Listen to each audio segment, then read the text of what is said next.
Okay, so the unconscious mind, arguably the most important thing in anyone's life. I always love to use video game analogies and metaphors for life because they're just so applicable. And the unconscious mind is basically like the settings of the video game combined with the story of the video game that you're playing.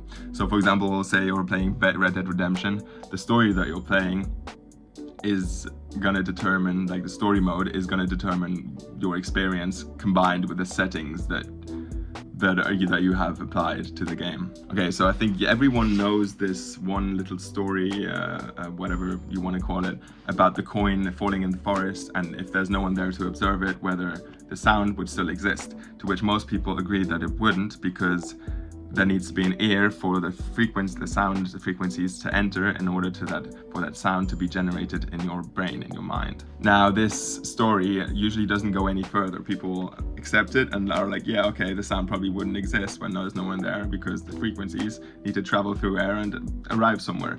But why would that just be true for one sense? That is true for literally every other sense that we have. For example, take a tree that you're looking at.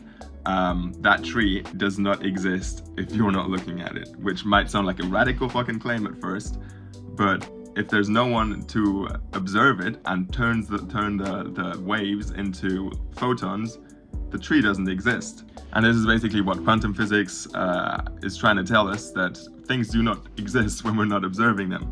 And this also goes for smell and touch. If there's no one there to smell a freshly baked cake, then the smell won't exist. And if there's no one to pet the really furry cat, the sense of touch of touching the furry cat wouldn't exist because there's no one there to touch it. It doesn't exist. Another good way of explaining this is Donald Hoffman's video game analogy, which is, imagine you're playing again like Red Dead Redemption, maybe like for this analogy GTA 5, and you come across a red Ferrari.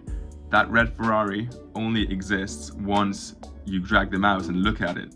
But if you drag the mouse away, the computer doesn't render it anymore, and the Ferrari doesn't exist because there's no actual red Ferrari in the supercomputer. It's only rendered once you look at it. And if someone from all the way from the other side of the earth, the opposite side of the earth of you, joins the game and looks at the red Ferrari, it still exists for them, but once they look away, it also doesn't exist. You might look back, but then it just exists for you.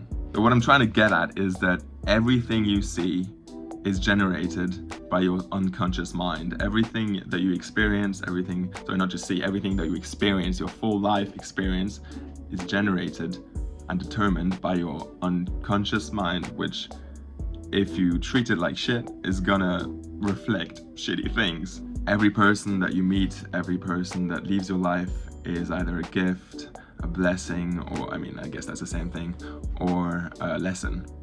But once you start to change the way you interact with your unconscious mind and the way you treat yourself, the way you talk to yourself, you will start to see better things, because the mirror is going to reflect what you truly believe about yourself in your unconscious mind. When we grow up and our identity is shaped by our surroundings, that's kind of like the prologue of the video game. We just watch what is happening without really being conscious. We're just observing.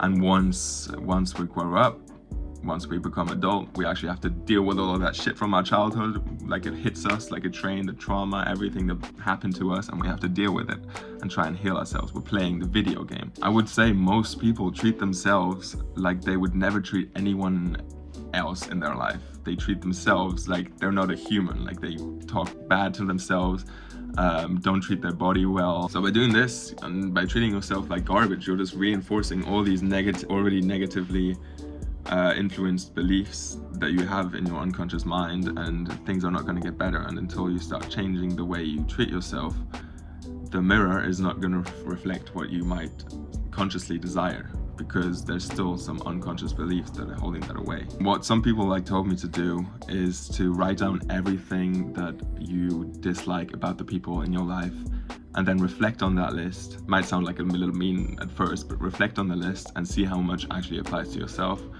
And you might be surprised, because again, everyone that you meet is a reflection of your subconscious, and if there's still some aspects of yourself that you haven't healed yet, you're gonna see them in other people, and once you start healing them, they're gonna fade away.